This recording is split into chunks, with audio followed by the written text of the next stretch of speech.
Super speciality വിഭാഗത്തിലെ UPS മുറിയിൽ നിന്ന് എങ്ങനെയാണ് പൊട്ടിത്തെറിയുണ്ടായതെന്ന് കണ്ടെത്താനുള്ള തീവ്ര ശ്രമത്തിലാണ് സർക്കാർ. PWD ഇലക്ട്രിക് വിഭാഗം ഉദ്യോഗസ്ഥർ ആശുപത്രിയിലെത്തി പരിശോധന നടത്തി. UPS പൊട്ടിത്തെറിച്ചാണ് അപകടമുണ്ടായതെന്നാണ് പ്രാഥമിക കണ്ടെത്തൽ. UPS ഒരുങ്ങിയതോടെയാണ് അത്യാഹിത ബ്ലോക്കിലാകെ പുക നിറഞ്ഞത്. ഒന്നുകിൽ ഷോർട്ട് സർക്യൂട്ട് ആയിരിക്കാം, അല്ലെങ്കിൽ ബാറ്ററിക്കുള്ളിലെ ഇന്റേണൽ ആയിട്ടുള്ള എന്തെങ്കിലും പ്രശ്നങ്ങൾ കൊണ്ടായിരിക്കാം എന്നുള്ളതാണ്.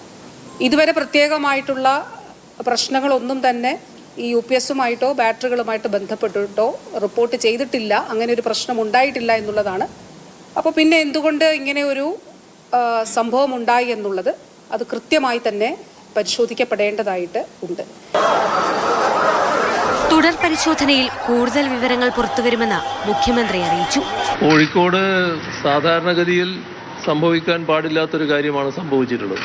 എന്താണ് സംഭവിച്ചത് എന്നതിനെക്കുറിച്ച് ഇലക്ട്രിക്കൽ ഇൻസ്പെക്ടറേറ്റിൻ്റെ അന്വേഷണം നടക്കേണ്ടതുണ്ട്. ആ അന്വേഷണത്തിന് ശേഷമാണ് കൃത്യമായ കാരണങ്ങൾ കണ്ടെത്താനാവുക. UPS മുറിയിൽ ദിവസേന പരിശോധനകൾ നടത്താറുണ്ടെന്നും ഇന്ന് നടന്ന അന്വേഷണത്തിൽ വ്യക്തമായി. അതുണ്ടല്ലോ, അവരുടെ മെയിൻ്റനൻസ് ടീമുണ്ട്. പരിശോധന ഇന്നലെ നടത്തിയിട്ടുണ്ടാവണം രാവിലെ അല്ലേ? അതറിയില്ല, അതൊക്കെ അന്വേഷണത്തിന്റെ ഭാഗമാണ്. അത് കഴിഞ്ഞതിന് ശേഷം പറയാം. അല്ല, മെയിൻ്റനൻസ് നടത്തണമല്ലോ. ഫസ്റ്റ് നമുക്ക് ആ സൈറ്റ് ഇൻസ്പെക്ഷനാണ് നടത്തേണ്ടത്. ആ റൂം പരിശോധിച്ചില്ല.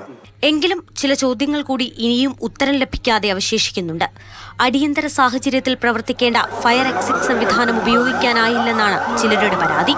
പുകയുയർന്നപ്പോൾ automatic water sprinkler പ്രവർത്തിച്ചില്ലെന്നും ആരോപണമുയർന്നു. ഇതുൾപ്പെടെയുള്ള കാര്യങ്ങളിൽ വരും ദിവസമെങ്കിലും മറുപടി ലഭിക്കുമെന്നാണ് പ്രതീക്ഷ. മാതൃഭൂമി ന്യൂസ്, കോഴിക്കോട്.